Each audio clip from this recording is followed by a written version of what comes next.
না, শত্রু আইডেন্টিফাইড না, উই আর অপম্যান, উই আর লুকিং ফর। আলোচিত 10 ট্রাক অস্ত্র মামলায় খালাস পেয়েছেন যাবজ্জীবন দণ্ডপ্রাপ্ত সাবেক স্বরাষ্ট্র প্রতিমন্ত্রী লুৎফুজ্জামান বাবর, যার কারণে তার মুক্তিতে আর কোনো বাধা নেই। দু একদিনের মধ্যেই মুক্তি পাবেন তিনি। তবে লুৎফুজ্জামান বাবরের মুক্তির খবর প্রকাশ হতে না হতেই আতঙ্ক দেখা যাচ্ছে প্রতিবেশী রাষ্ট্র ভারতের মধ্যে। ঘুম হারাম হয়ে গেছে মোদী সরকারের। ভারতীয় গণমাধ্যমে প্রকাশিত প্রতিবেদনে জানা যায়, ভারতের অভিযোগ লুৎফুজ্জামান বাবর সেভেন সিস্টার্সে বিদ্রোহী দল বানিয়ে দিয়ে ভারতকে অস্থিতিশীল করে দিয়েছিলেন। ভারতকে টুকরো করার জন্য জঙ্গিদের অস্ত্র জুগিয়েছিল বলেও অভিযোগ তোলা হয় প্রতিবেদনে। একসময় লুৎফুজ্জামান বাবরের নামে কেঁপে উঠত ভারত সরকার।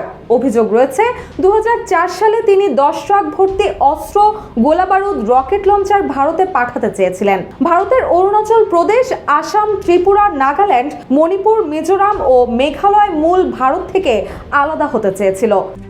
RICL TMX, যুগের পর যুগ স্থাপনা থাকে মজবুত, যা সেভেন সিস্টার্স নামে বেশি পরিচিত।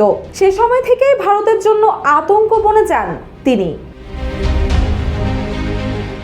এখন কথা হচ্ছে, কখন কারামুক্ত হবেন লুৎফুজ্জামান বাবর। প্রায় 17 বছর ধরে কারাগারে রয়েছেন তিনি। এর মধ্যে কয়েকবার অসুস্থ হয়ে হাসপাতালে চিকিৎসাও নিয়েছেন। কারামুক্তির বিষয়ে জানতে চাইলে ঢাকা কেন্দ্রীয় কারাগারের senior jail super Suraiya Akhtar বলেন, কারামুক্তির কাগজপত্র একটার পর একটা পাচ্ছে, তবে সবগুলো এখনো এসে পৌঁছায়নি। আজ পৌঁছালে আজই তিনি মুক্তি পাবেন। বহুল আলোচিত চট্টগ্রামে 10 ট্রাক অস্ত্র চোরাচালানের ঘটনায় করা মামলায় গেল 18 ডিসেম্বর সাবেক স্বরাষ্ট্র প্রতিমন্ত্রী লুৎফুজ্জামান বাবর, মহসিন তালুকদার, এনামুল হক, রাজ্জাকুল হায়দার সহ 6 আসামিকে খালাস দেন হাইকোর্ট। এর আগে 1991 সালের পঞ্চম জাতীয় সংসদ নির্বাচনে স্বতন্ত্র প্রার্থী হিসেবে আনারস প্রতীক নিয়ে নেত্রকোনা 4 আসন থেকে সংসদ সদস্য নির্বাচিত হন লুৎফুজ্জামান বাবর। এরপর 15 ফেব্রুয়ারি 1996 সালের ষষ্ঠ ও 2001 সালের অষ্টম জাতীয় সংসদ নির্বাচনে বাংলাদেশ জাতীয়তাবাদী দলের প্রার্থী হিসেবে নেত্রকোনা 4 আসন থেকে সংসদ সদস্য নির্বাচিত হন।